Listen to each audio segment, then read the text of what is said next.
Tonight we're in Eastleigh in Hampshire, one of the key battlegrounds in the forthcoming general election. And welcome to Question Time.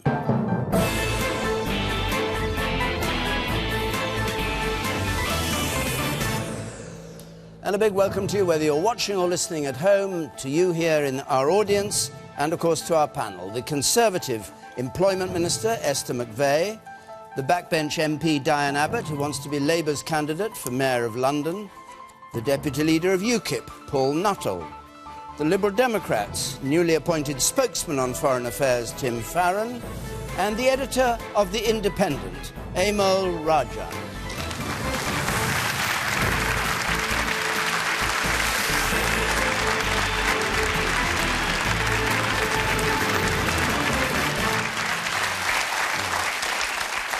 And of course you can join in our debates here today by text or Twitter, our hashtag BBCQT. You can follow us at BBC Question Time.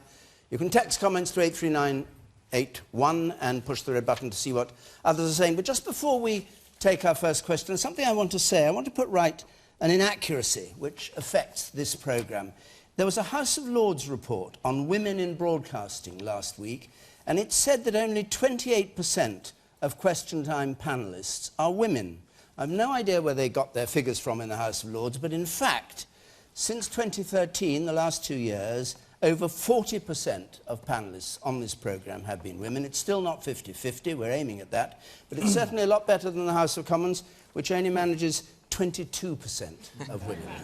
Just to set the record straight. Right, let's have our first question, which comes from Anna Brown, please. Should page 3 end now? Should page 3 end now? The Sun appeared to have dropped its naked women for 2 or 3 days and then seemed to have given up on the dropping and restored it today. Esther McVey, what's your view?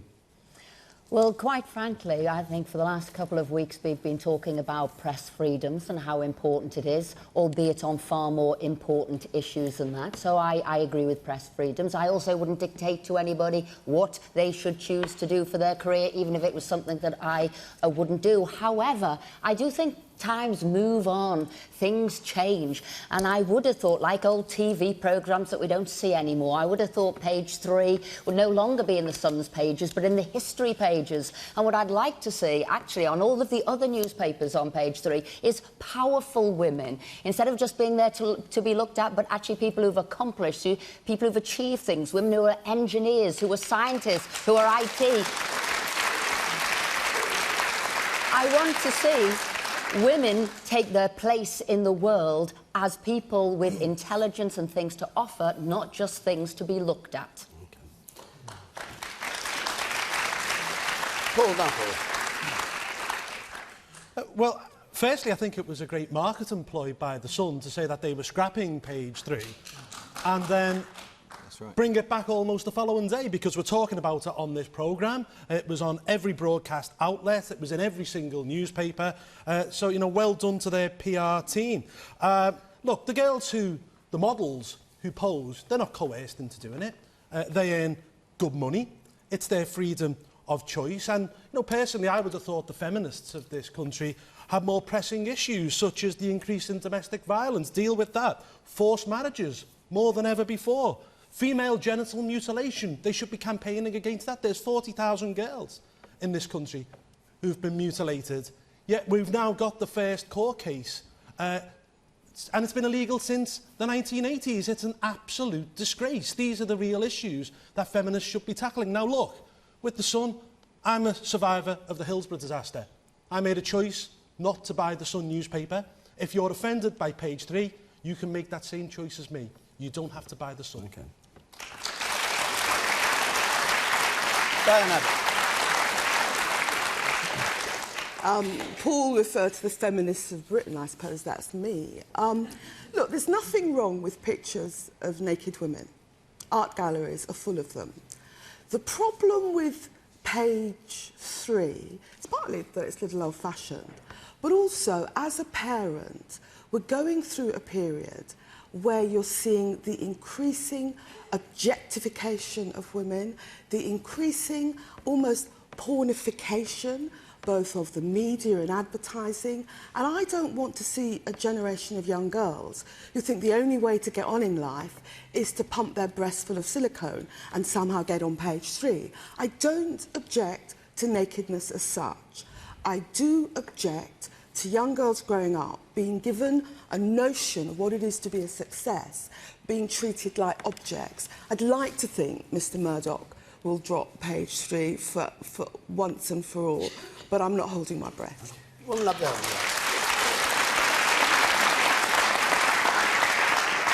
Yes. I'd like to say to Paul, it may be the model's choice to pose in their underwear, and it may be men's choice to buy the papers and look at them, but would it be my daughter's choice to sit next to a man on a bus looking at a woman in her underwear? It's really not fair on women out and about in society to be sitting next to men ogling semi-naked women. All right, and the person up there with their hand up, and the woman there in the third row from the back. Yes. The main problem is that this is a family newspaper. I mean, it's not a case of buying the newspaper, you know, and seeing it then. It's a case of it being lying on the buses. You know, it's normally on the bottom shelf. I used to work at a well-known high street retailer. It's always on the bottom shelf. People used to leave it lying open. You know, anyone can see it. And why is it in a family newspaper? It should be in, like, you know, you've got plenty of pornographic magazines. Leave that for there. This is a family newspaper. Amol, you're a newspaper editor, Amol, you answer. Yeah, I was going to say, if you want a family newspaper, you've got to start buying The Independent, which I'm sure you're going to do from tomorrow morning. I'm certainly not going to mourn the end of page 3. I think it's, you know, it's for a few sad people to give them the highlight of their day. I think it's got nothing to do with journalism, and I think it's, you know, I wouldn't miss it. But I think there is a phenomenal amount of... So you wouldn't miss it, but do you think it should be... The question was whether it should be removed by the Sun and what they were doing by saying I think it's up to the Sun. I mean, like Esther, I actually do believe in the free press, so I think it should be up to the Sun. But I think if we think this is because of some outbreak of moral fervour in News International, of course it's not. It's not about morality, it's about money. It's about the fact that Rupert Murdoch and various people there decided that it's commercially savvy to get rid of it. I'll tell you what's cool about the campaign to get rid of page 3 is it had nothing to do with government. It was really, really cool that a bunch of people came up with a hashtag called No More Page 3, and they used the soft pressure of social stigma to try and change the way cultural attitudes approach page 3. But there's a phenomenal degree of naivety in the support that this campaign has got, in that people see this as some sort of great victory for feminism, and it's not. I'm afraid to say I agree with Paul in that. There's an astonishing... I think it's actually 66,000 cases of female genital mutilation in Britain, of which... Do you know how many prosecutions there were last year? 1. Do you know, if you look around the world, you think what's happening with women's education, the fact that in vast parts of the Muslim world, women aren't allowed to drive, let alone walk around with their husbands. I think these are the battles of modern feminism. I think that No More Page 3 is a small but useful part of that. OK. I just want to say to Paul that feminists are talking about FGM, forced marriage and honour-based violence, and we're talking about No Page 3. And we're talking about all of those things, and we want to see change in all of those things, and they're all important. FGM has been illegal since the 1980s. You know, why hasn't there been a big hoo-ha throughout the 90s about what was going on? And why has it taken to 2015 to have the first court case and the first conviction? I mean, it's an absolute disgrace what is going on here. You've said that before. Tim Farron. You know. I mean, we are being played like a fiddle by Rupert Murdoch. We realise that the only reason we noticed, most of us, that page 3 had gone was because the Times told us. And then the day after, the page 3 comes back again. So we are kind of playing into his hands, but given we're here, we are. I just want to take issue with the notion that page 3 has had its day, as if it was ever appropriate to objectify women and use them just as sex objects. And so... Now, having said all of that, you know, we, over these last couple of weeks, as has been said already, have been arguing very much in favour of press freedom. And this is understanding what tolerance is all about. Tolerance is not agreeing with people, it's actually standing up for the right to people you disagree with. I strongly disagree with page 3 in The Sun. I strongly disagree with the objectification of women in that way. But sadly, I will stand up for the right of a dreadful newspaper to do that if it chooses to. The woman there on the right.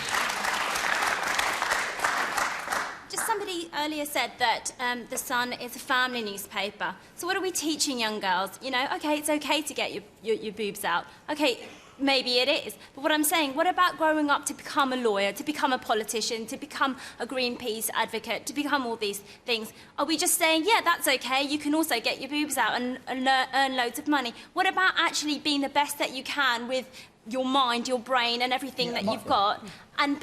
the tabloids are just exploiting that. We are living in a selfie culture, selfie this, selfie that, and people are doing that naked and sending them all the time. So I think it's becoming a bigger issue all the time.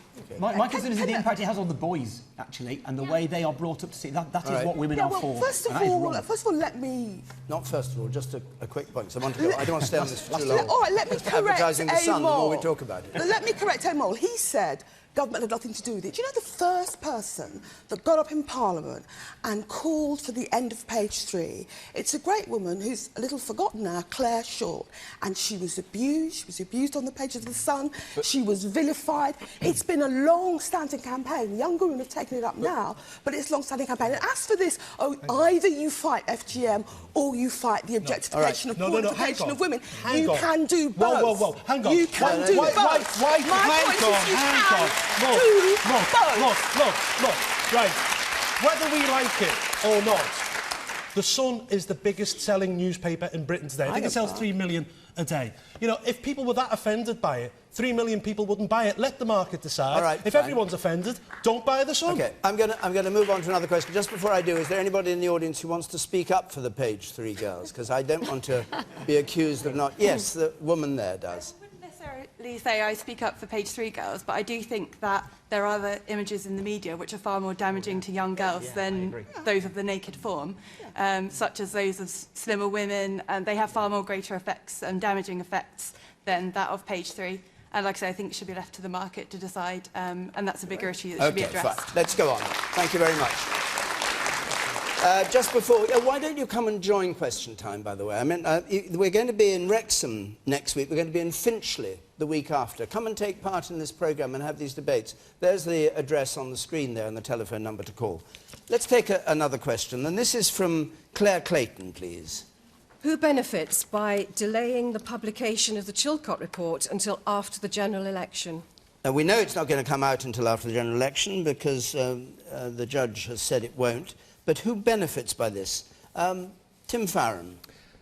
Well, there's no evidence that powerful people like Mr Blair, Mr Straw, anybody else have had any impact on delaying the publication of the report. But by golly, I bet they're delighted it's been delayed. The reality is that this report, this inquiry, was sanctioned in 2009, set up in 2009 by Gordon Brown. It's been going on for 6 years now. That is twice as long as Gordon Brown was Prime Minister. At this stage, the first general election that people will be able to vote in with the knowledge of what happened and what was in the Chilcot report will be 17 years after the Iraq war took place. That, what I believe, was an illegal war in Iraq. And what we don't need to do, though, is wait for the Chilcot report to know what happened in Iraq was against international law, has massively diminished Britain's standing in the world, has reduced the safety and the security of every British person overseas and in this country, and has made us in a situation where we are seen as Western aggressors in a country where we used to be seen as partners. I am proud that the Liberal Democrats opposed the Iraq war against Labour and Tory opposition, but I am outraged that the families of those who died in the conflict, whether they were civilians or military personnel, are forced to wait yet more time to get the truth of this appalling war that was illegal and has done so much to damage Britain's standing in the world.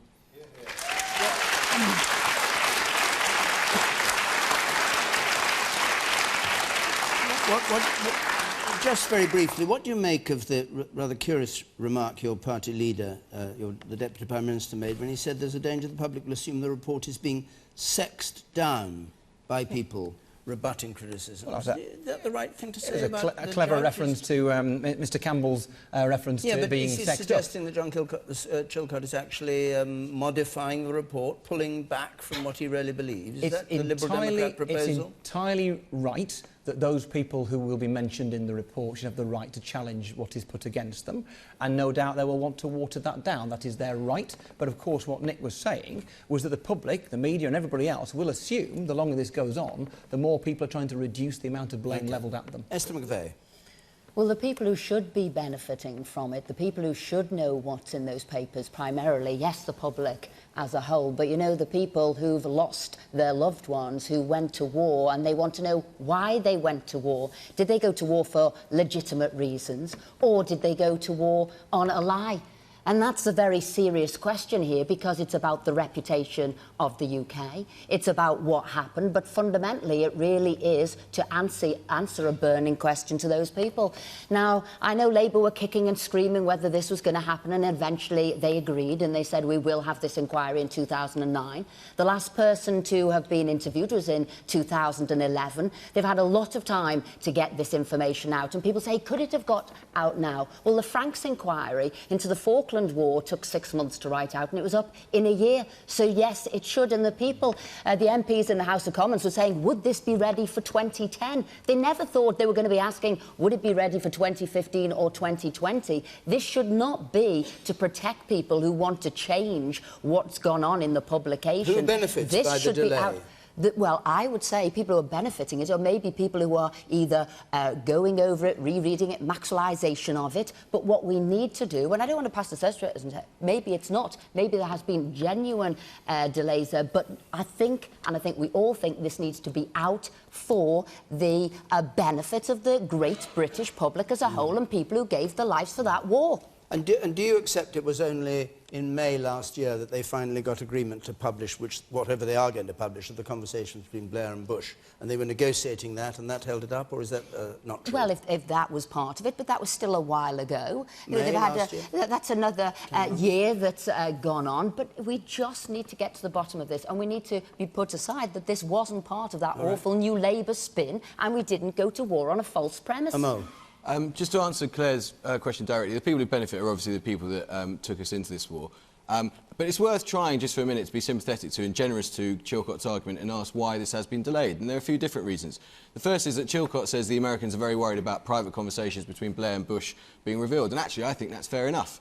I think, you know, what happened in those private conversations should stay private, because I think it's important that world leaders are allowed to have private conversations. The second thing he says is that one of his key members has been ill for a very long time, and that's pretty understandable. The third thing he says is that his remit is impossibly vast. It's not just about 2001 to 2003, but 2001 to 2009. So that's being generous to Chilcott. And given all of that, and having said all of that, the fact is, it is absolutely disgraceful that it's taken 6 years for this inquiry to be published. The first thing is that in that 6 years, you know, we've had an entire parliament, we've had huge amounts of work that's been done, and Chilcott should have been told very, very clearly at the start, this needs to report during the course of this parliament. And the reason that it's important that it's published in the course of this parliament is because, I mean, I read a column in the Times this morning that said this has got nothing to do with the May 2015 election. This has got everything to do with the May 2015 election. The people who took us into the Iraq war now lead other parties. The fact is, this is highly relevant to how you guys vote in May 2015, and the idea that it's been delayed is a stitch-up, or it gives the appearance of a stitch-up by the establishment,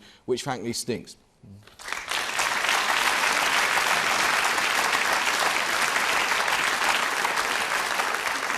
You say spectacles, and then the woman behind you. Tim says that it's only fair for the people referenced by the report to be able to rebut it. Should that not take place in a public forum rather than behind closed doors? I mean, that's a very good point. I mean, I think if we're being, my personal view is yes, but I would also like that report to be in a situation where it is deemed to be legitimate by everybody. So anybody who is, if you like, hung out to dry by that report has got absolutely no leg to stand on. Right. I don't want them to be able to say there's any kind of procedural failure that somehow lets them off the hook. The reality is that many of these people, some of them, people like Jack Straw and Gordon Brown, stand down from Parliament in May. Now, I'm not saying they are guilty or not guilty. Let's wait and see. But what we do know is that they will be off the main political stage when this report comes out, and that is bang out of order. And the woman behind you. If it's taken this long for the report to be sort of finalised, is there any chance that if punitive action is recommended, that will ever happen? Diane Abbott. I don't think that they can recommend to punish people. But the question was, who benefits by the 5-year delay in publishing Chilcott? The political class benefits, because the default reflex of the political class is not to let the public know. Now, Tim said there's no evidence that Tony Blair or anybody else has interfered or delayed things. But let's remember, the initial delay, as you pointed out, was about whether they could publish cables, communications between Tony Blair and George W. Bush. And who was the civil servant in charge of those negotiations? Sir Jeremy Middleton. Haywood. Sir Jeremy Haywood. And what did he used to do? He was Tony Blair's principal private secretary year on year. Now, what is the delay? The delay is that people named in the report, it's not about correcting matters of fact. I wasn't in that room, I wasn't at that meeting. They are quibbling about the wording of the report.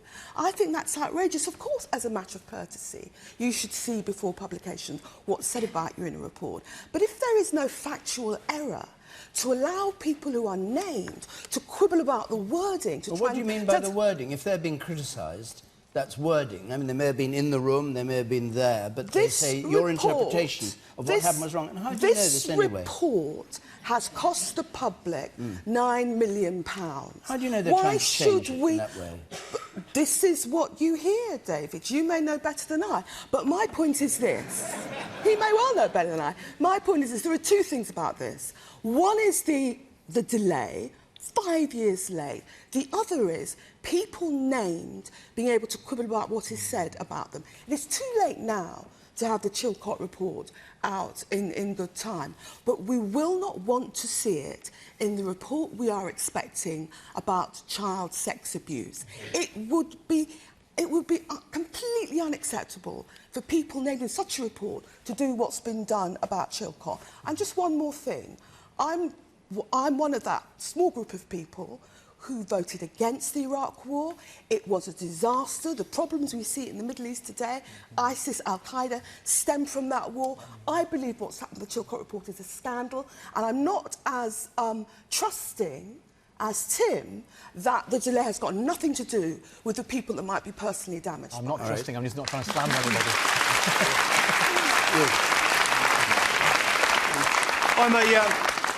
I'm in the armed forces, and I was on the Alfour Peninsula in 2003. There's a quote that goes back to the Falklands. Somebody said, "I'm willing to die for Queen and country, but not for politicians." And I think, maybe speaking for some other people there at the time, you know, maybe we're willing to die for Queen and country, but we're not willing to die for corporations. And if that is the case, then we are going to want to know about it. Paul Nuttall.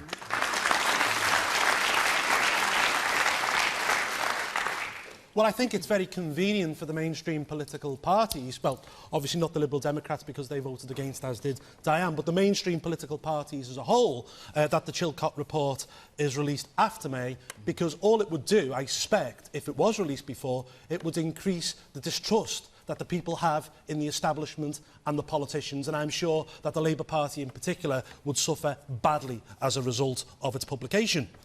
Now, but hang on a second. Tony Blair says, and his office says, he regrets the delay in its publication. Yeah, I'm sure. Is that a pig flying up there? Yeah, OK, I bet he does. Look, the fact is that I suspect... So you think they're lying when they say this? Well, I think they are being economical with the truth, as a politician would say. I don't know what you mean by that. Yeah, I don't think they're being honest. I think the report would implicate a number of leading Labour politicians, a number of Labour grandees. Indeed, Ed Miliband voted 4 times against such an inquiry taking place. No, that's the establishment protecting the establishment. The Tories voted for this war. I'm guessing that leading establishment figures will also be culpable when the report is released. Let's not forget, this is an Iraq war which cost the lives of 600,000 Iraqi civilians.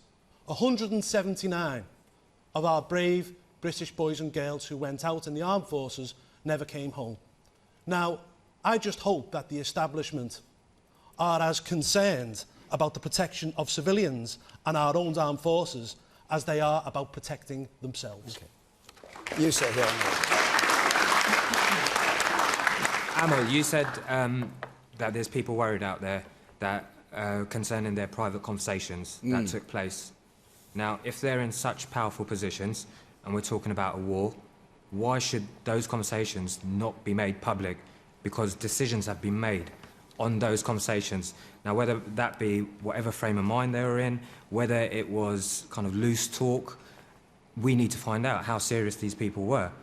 You know, where did they make these decisions from? Where did they gather all the evidence from? Was it just based on their agenda or the agenda for the world? People need to know this. I get that, and I get the sort of I get the instinct that kind of, you need to know kind of, the more detail you have, the better the judgments you can make. I used to be a diplomat. I worked for a year in a Foreign Office. Diplomacy is about personal relationships, right? It's about people from very different and disparate parts of the world who, in unusual circumstances, come together and form relationships. George Blair, George Blair, that's a Freudian slip. George Blair, maybe that's what we should call him. It's an unlikely partnership, and I just think that you would jeopardise future relationships at that sort of level if you if you implied by anything you do in the Chilcot inquiry that those sorts of conversations should be private. I know that's an unfashionable view, but I think that world leaders have got to be allowed to have private conversations. And I would just say about all of this, forgive me for a second, Diane. Private conversations. We're talking about official government cables, not private conversations. Yeah, but those cables are, obviously... What do you want for dinner? Are you coming to the restaurant with me? Refer to private conversations with Blair Bush. That's a sort of slightly weird OTO's point. Obviously, those cables refer to private conversations between Blair and Bush. And it's weird that you should say this about quibbling about words. I mean, like you, I want this. I marched against this war, and I want this inquiry to report before the May 2015 election. But it's not about quibbling about words. These are reputations. Excuse me for a sec, Diane. These are about reputations that could be absolutely destroyed. This refers to lots of people who aren't who are no longer in the public eye, who may have their reputations destroyed and don't have the chance to answer back. Given they only got the Chilcot report just before Christmas, I think it's reasonable they should have a chance to answer back. And I think it speaks to a wider point, which is that I don't know what people expect from the Chilcot report. I mean, the fact is we know a huge amount of this stuff, right? The expectation that when this report comes out, it's going to say, yes, you were led into an illegal invasion on a pack of lies. Actually, we know a huge amount of this stuff, and there's a certain sense that, we've had about 5 inquiries into Iraq. Get real. We know what happened. We know it was a pack of lies. We know we shouldn't have been there, and Chilcot's not going to tell us any otherwise. Last point from the... I was on the original anti-war march with over 1 million people, and I think we were being lied to then. Well, nearly 2 million, I believe.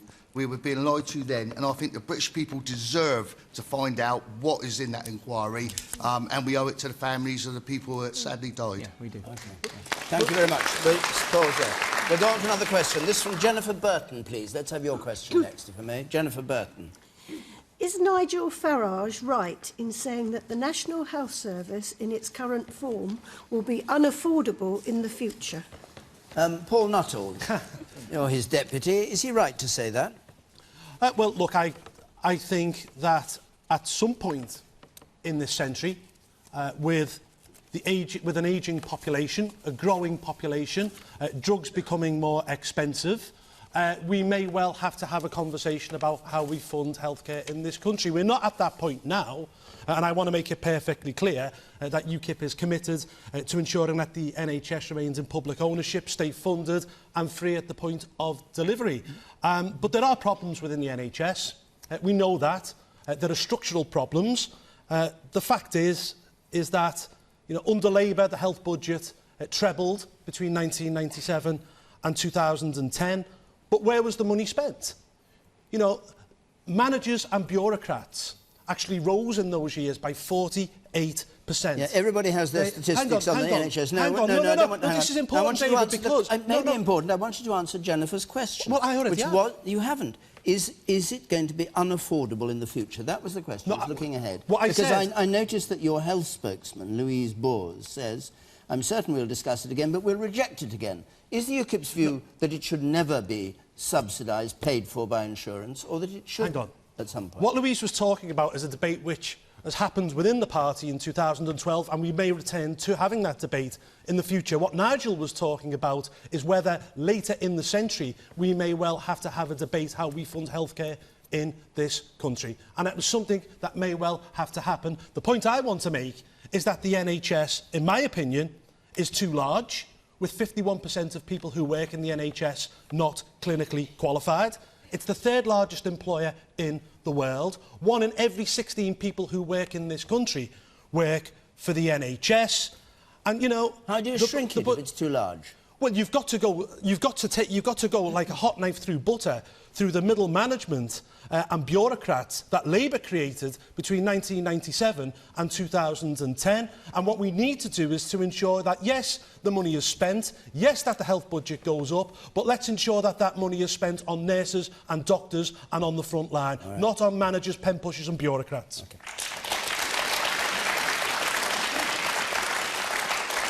Esther McVey, do you think it'll be unaffordable in the future?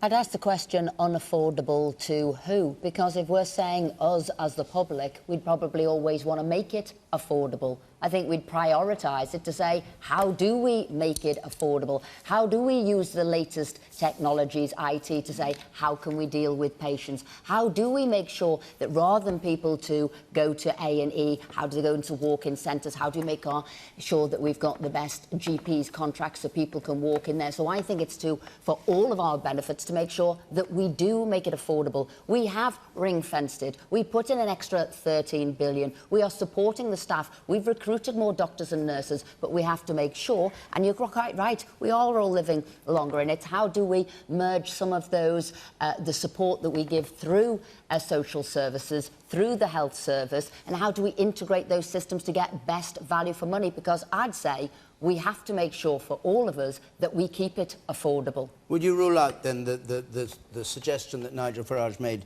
2 years ago and appeared to go back to, that we're going to have a debate about whether it can be paid for in this way?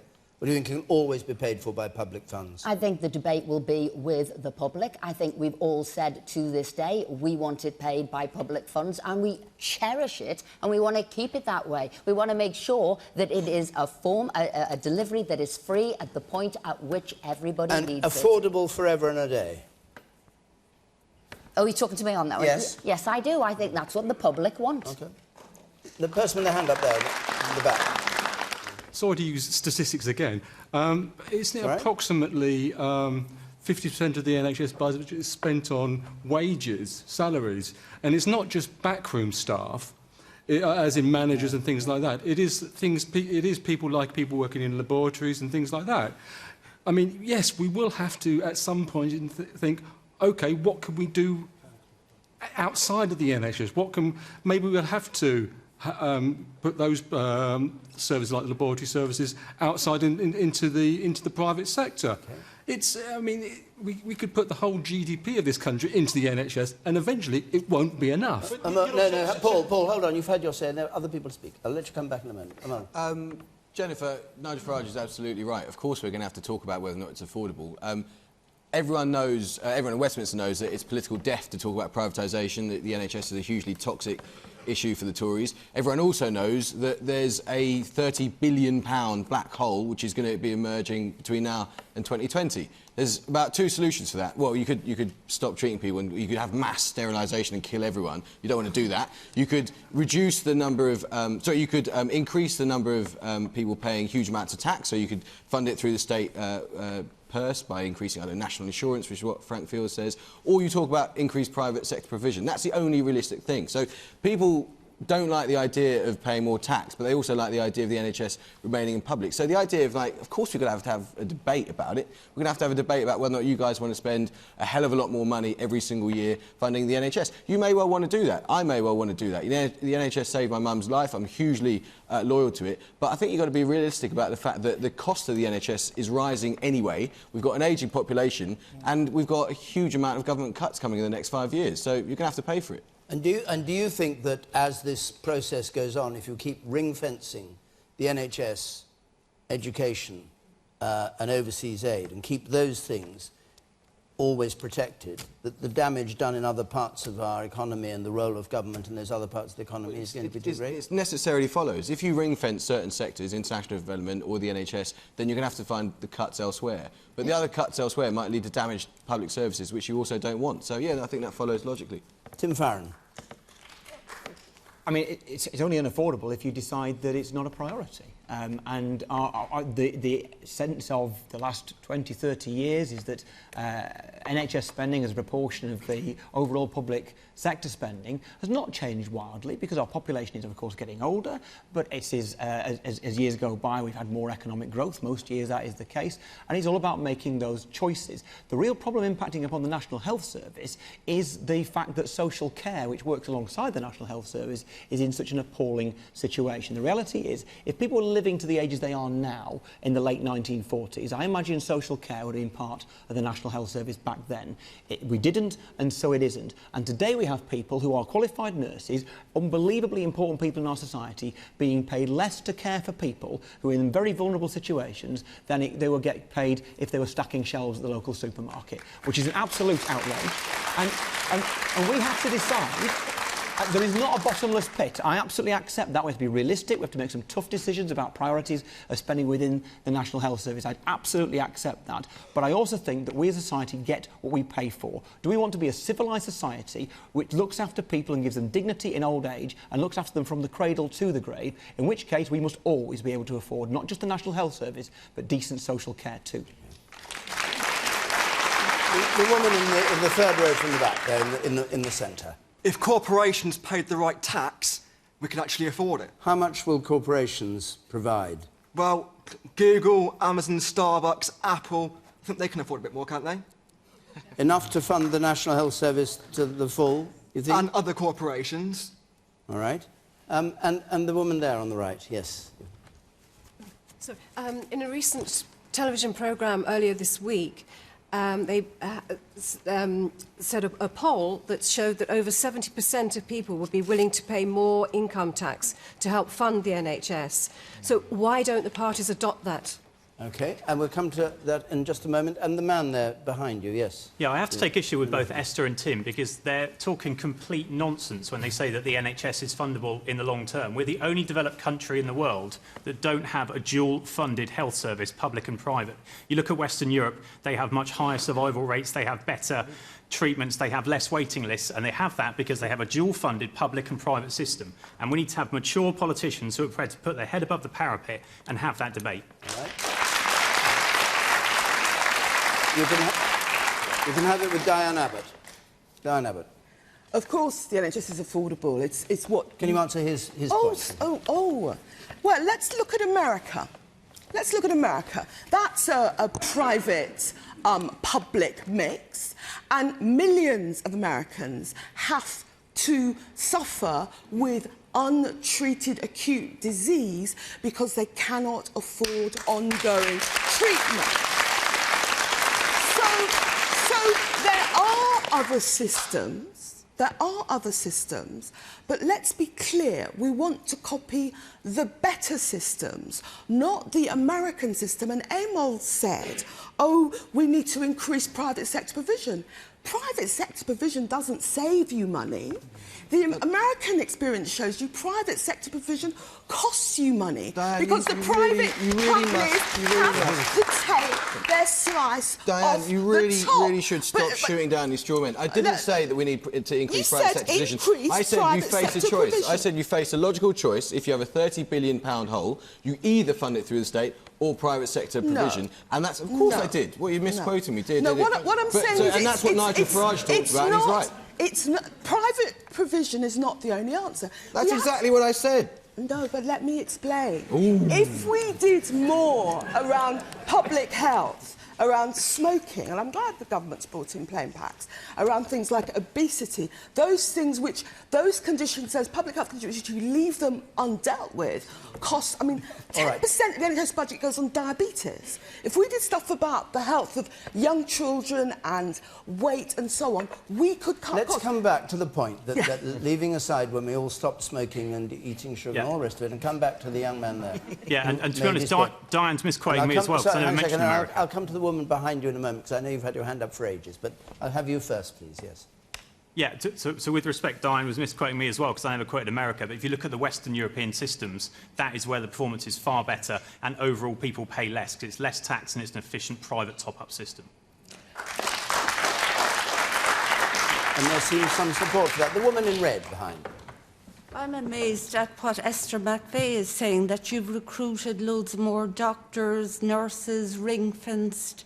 Why is it in such a crisis then? It's never been in such a crisis, the NHS. What are you doing? Okay.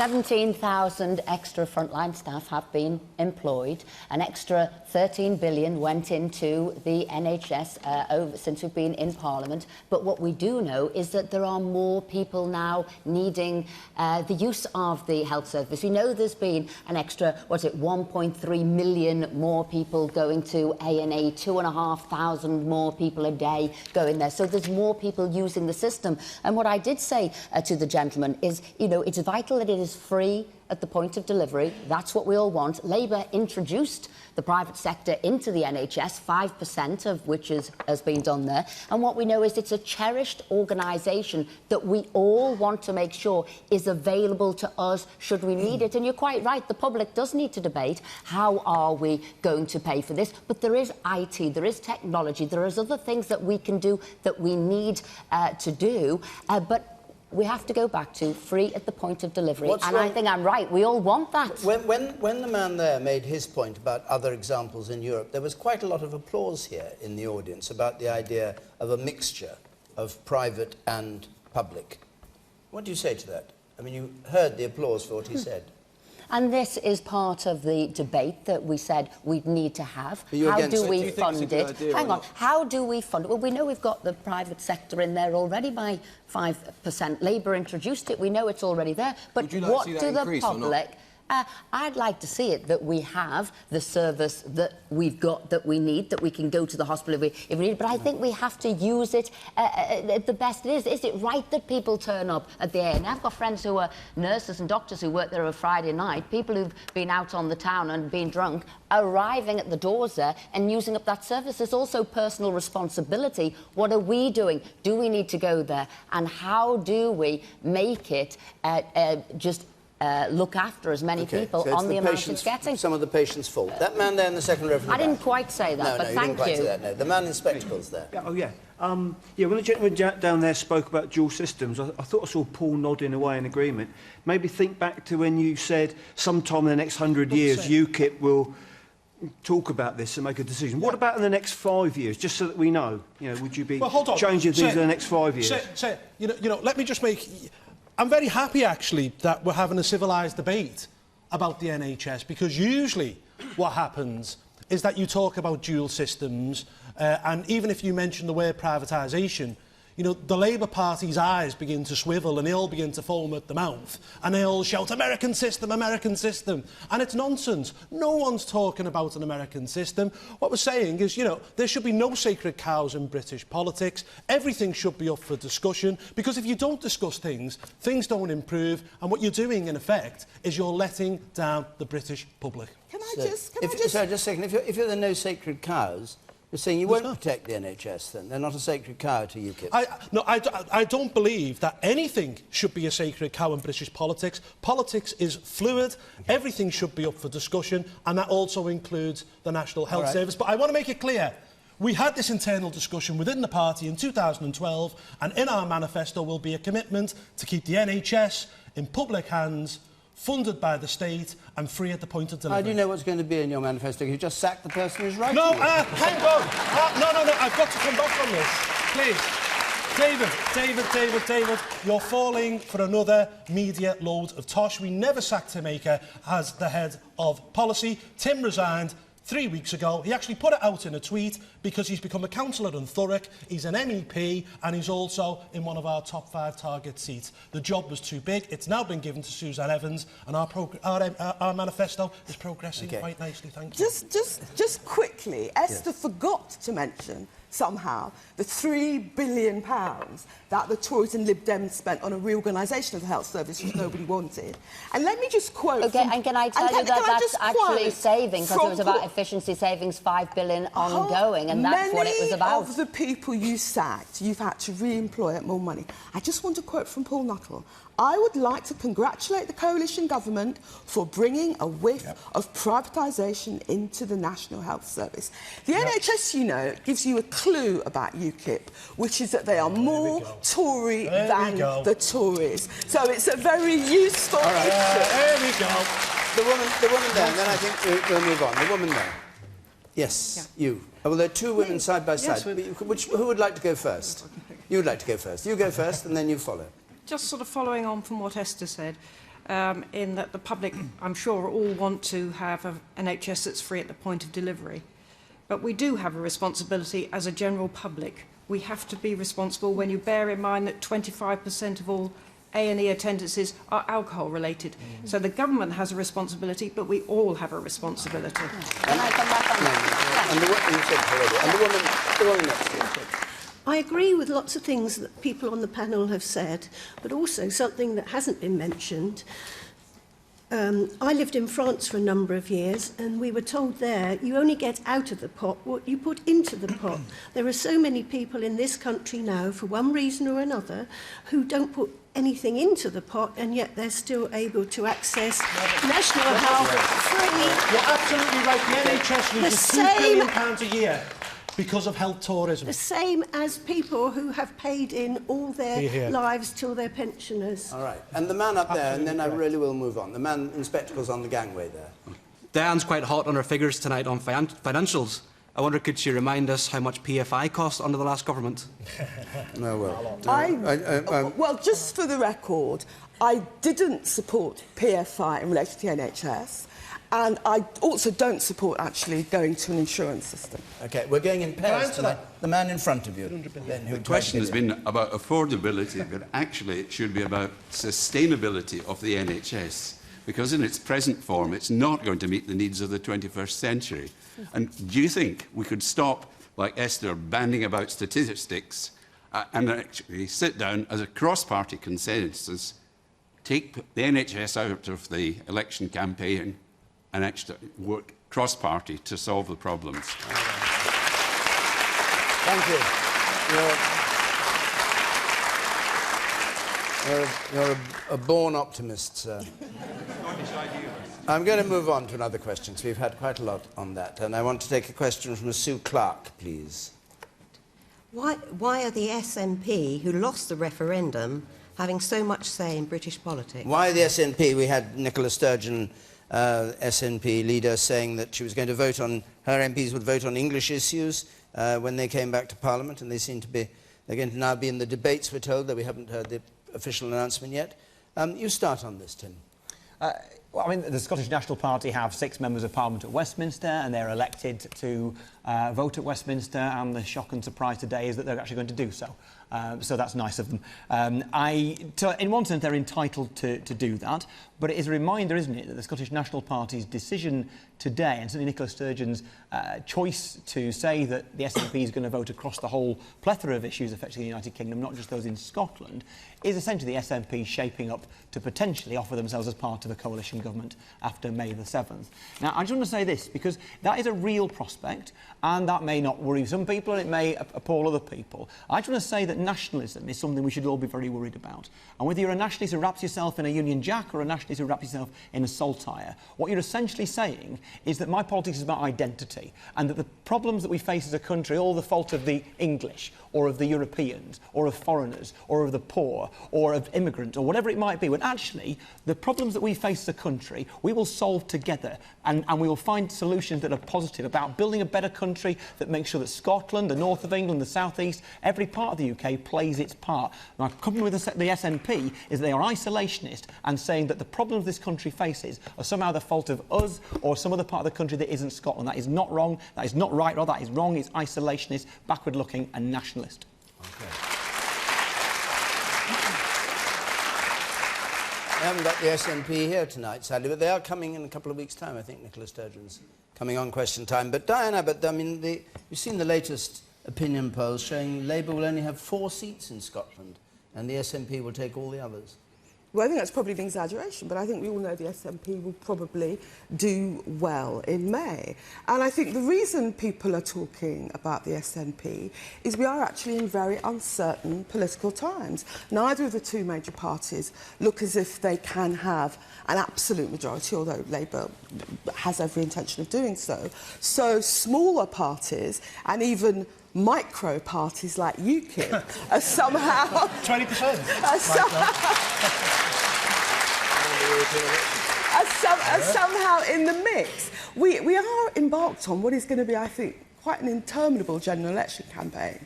But it is going to be a very interesting general election night, because even at this point, it's very difficult to call it. But I would just say one thing. The SNP aren't here, but let me just say, I went to Scotland during the independence referendum, and some of the support that the SNP got wasn't just simple nationalism, people wanted to dress up in kilts. It was people who, mistakenly perhaps, but people wanted something different. They thought things could change, and it's wrong to dismiss all of the people that voted for independence as just benighted nationalists. There was a lot more to that phenomenon than that. Oh, of course, I was there too. I live next door. You're at the top there, yes, at the very back. Doesn't this contradict the draft paper that gives Westminster the power to veto Scotland's decisions on their own welfare system? That doesn't what? The arrangements that have been made, that have been announced today? Yes, Paul yeah. Nuttall. Well, you know, I'm going to say it, and I'm guessing it's what most people in England are thinking. I am absolutely sick to death of Salmond, Sturgeon and the SNP.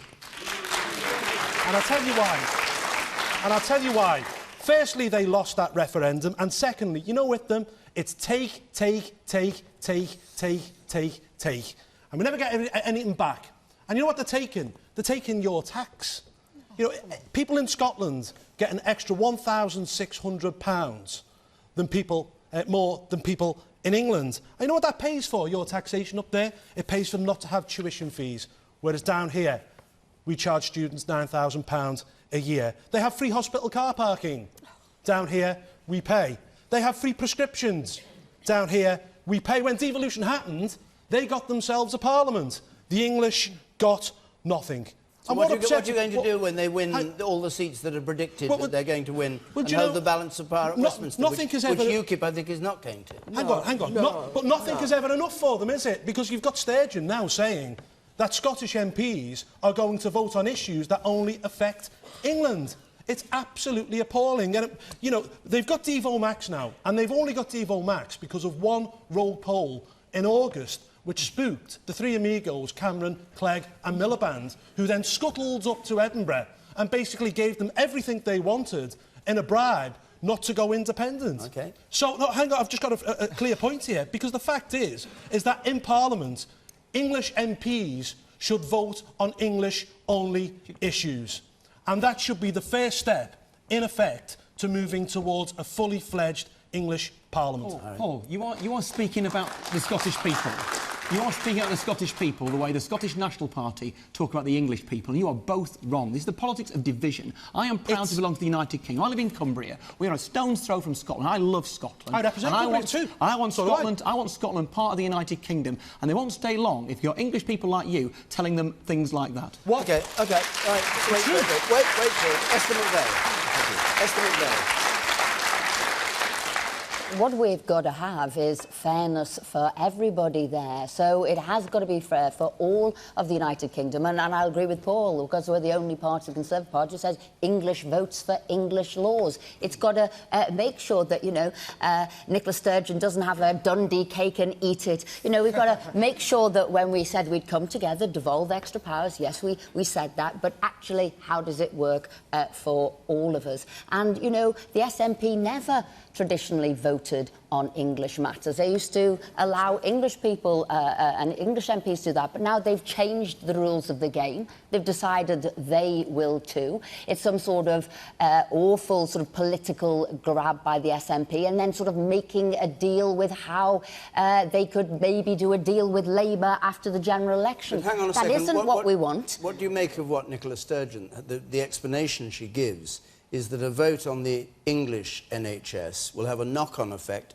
on the health service in Scotland, and that's why they'll vote. But no, because what they're asking for, like I said, you can't have a Dundee cake and eat it. No, you've got to make sure that... It's been twice cooked, that remark. Absolutely. Always tastes better once it's been reheated. And I think what you've got to do is just make it sure it's fair for the people of England. What is the settlement there? What is the difference in the finances going up? And this is the debate that we've got to have. We all voted to stay together. We all know that we're better together. That vote was actually a unanimous vote. It was by 10%. But we do have to look after the interests of the English people too. Yes, and we didn't all vote because you didn't vote, nor did I, nor did he. Nor did she. Nor did he. Nor did he. Nor did anyone here, as far as I know. Anyway, Scott's vote. Anyway, okay, I'll go to you. Yes. Yeah, Esther McVey mentioned fairness to voters. I don't think the British system actually offers fairness to voters in that most people who win a seat get less than a majority in their constituency. When one looks at the European elections, which has an element of proportionalism in, we have all sorts of people getting seats. I honestly think that the most fair method of thing might well be to have a more effective proportional representation, because I actually believe that the coalition has done a really good job in that they've actually prevented the usual swing from side to side and actually kept the boat slightly closer to the to sort of steady ground. And you, sir, to the right. Yes. We seem to be heading for more coalition governments. Shouldn't we know before we vote in May who's prepared to work with who? Because we want to know if we're going to be voting for the SNP. Because, let's face it, they lost the election up in Scotland and they seem to be calling the tune at the moment. Amol, do you think that the other parties have a duty to say how they would work in a coalition at this stage? It's not going to happen. I mean, sorry, forgive me, sir. He just says they should. Yes, I think they should say who's prepared to work with who after the election, because a lot of Tories, people who voted Tory, didn't expect to get Liberals, and we want to know what we're going to get in the future. We think we're all heading towards a coalition government. But just... No, hasn't spoken. Would you like to go first, Diane? No, she won't. She's sure? already. It's your turn. I don't think you've said quite enough this evening. I think we should curb both the curses and the insults. Just in practical terms, it's not going to happen. If Nick Clegg or Ed Miliband are asked, who would you work with after the election, they're not going to give an answer which says I'd work with the Greens or the SNP, because then they'd be immediately accused of not wanting to go for number 10 or whatever it might be. So I don't think that's going to happen. To answer Sue's question, the reason they're calling the shots is because everyone's absolutely terrified of them. The fact is they're very well led, they had a very effective campaign, and they were pleasantly surprised by the result. I mean, I wouldn't go quite as far in terms as Paul has gone, but I do think this is actually a pretty good deal for Scotland. Scotland, despite the fact that it's voted to stay together, but Scotland's got a huge number of new powers. I think the Institute for Fiscal Studies said this week that because of what's happened in the oil price recently, if Scotland had been independent, it would have lost about $7 billion. So they've kind of got the best of both worlds. What seems to me disappointing is that, despite having the best of both worlds, there's no one in England who can convince them that they want to, that they've got a good deal and that they should stay part of the UK. And the problem there is that the English leadership isn't sufficiently charismatic, and they prefer the look of Alex Salmond and Nicola Sturgeon. OK, and you in the front. My first point is, I'm sure many other English people would not want Paul Nuttall to speak for us and say that we're all sick to death of the SNP. I certainly don't feel like that. And in a week where we've commemorated the oldest democracy in the world, surely we're still in an environment where the SNP are allowed to vote on what they want. I'm not au fait with the rules of Parliament, but I believe they're allowed to vote on what they want, and we should keep that the same. No, they are allowed, but at the moment we have two tiers of MP. So, for example, people like Diane and Tim and Esther, they can't vote on devolved issues in Scotland, but Scottish MPs can vote on issues that only affect England. We've got a problem with the UK, and I believe if the UK is going to survive into this century, then what we need is some sort of federal UK where it's rebalanced and it has equality for everyone, the English, the Scottish, the Welsh and the Northern Irish. Paul, thank you very much. No, I'm sorry, our time's up. You can talk to him afterwards. Our hour's up. As I said earlier on, we're going to be in Wrexham in North Wales next week. We'll have the Conservative Culture Secretary, Sajid Javid, with us, and Peter Hain for Labour, and Hilary Devey, the businesswoman, among those on the panel. The week after that, we're going to be in Finchley in North London. So if you'd like to come either to Wrexham or to Finchley, the usual way to apply, the website's on the screen there, or you can call the number 0330 123 9988. Question time, extra time starts on 5 Live now, but my thanks to our panel here, to our audience, very much indeed for coming. Until next Thursday from Eastleigh in Hampshire. Good night.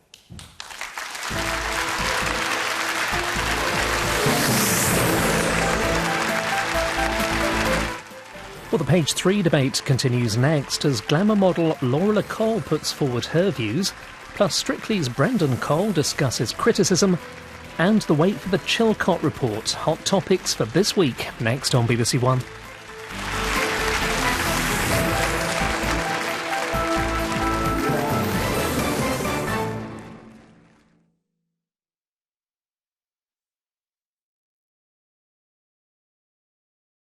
My name's Daniel Hearn. I leak classified files from the US government.